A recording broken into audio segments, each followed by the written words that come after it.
Mitukümmend TPD kullerit on siia platsile tulnud, et panna proovile enda oskused ning selgitada välja, kes on Eesti parim kuller.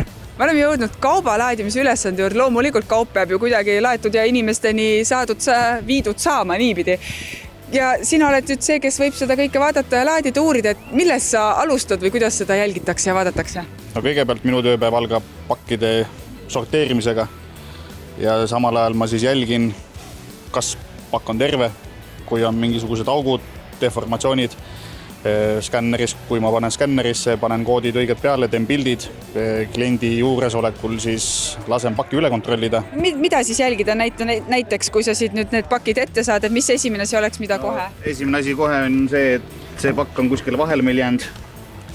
Samamoodi panen koodi peale skänneriga, teen pildi, et pakk on deformeerunud.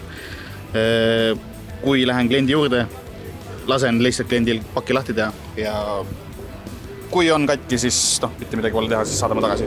Okay. Aga lihtsalt, et ära ei toimeta siis seda pakki. Ma saan aru, et see esimene kontrollimise osa on nii-öelda tehtud, nüüd tuleb laadima minna. Ma jätan su siis laadima, näita, kuidas see asi käib. Selgelt, teeme nii.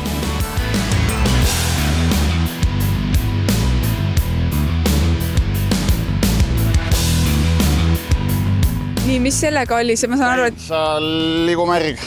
Selle üldse viite kliendini? Seda ma üldse ei viigi kliendile, vaid see läheb otse teenustesse tagasi ja nemad juba kontrollivad, mis siin katki on ja mis siin ei ole. Okei, nii et see jääb siia põhimõtteliselt seisma siis, jah? Aha.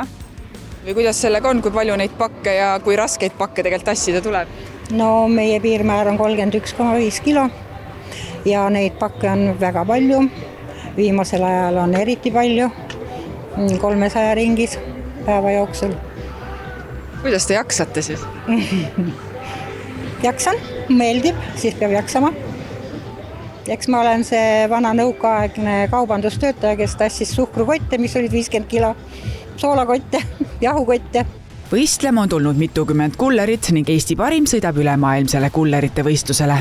Võistlusel teeb kuller kõike seda, mis ta iga päev teeb, ehk et meil on klienditeenindusülesanded, meil on autosõiduülesanded, meil on automaadi juures paki üleandmist, meil on säästliku sõidustiili loomulikult ja ütleme sellist üldist pakitoimetust. Profid kullerid on oma ringe juba teinud ja nüüd võeti minul ka nii-öelda kratis kinni ja öeldi, et äkki võiks ikkagi ise ära proovida. Mina pean tunnistama, et ma ei ole sellise suure, minu jaoks väga suure auto roolis kunagi veel istunud, nii et Martin on see julge tegelikult, kes minu nüüd kaasa võtab ja minuga koos selle raja läbi teeb, saan ma aru. Ja, täpselt nii. Lähme sõidame selle läbi ja vaatame, mis saab. Vaatame, kaugele ma jõuan, aga lähme siis rooli.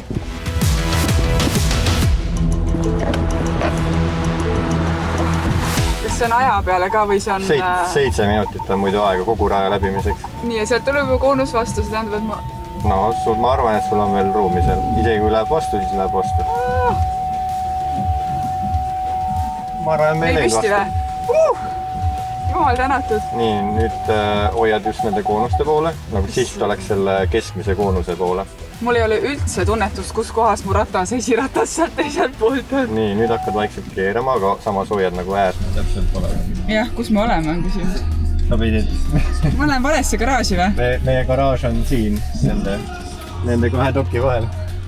Ma olen teises garaažis. Sa oled teises garaažis. Kullerina võiks ikka õige tee üles leida, aga mina suudan isegi enda juhendaja segadusse ajada. Ei ole õige või? Kus ma olen jälle vales kohas või?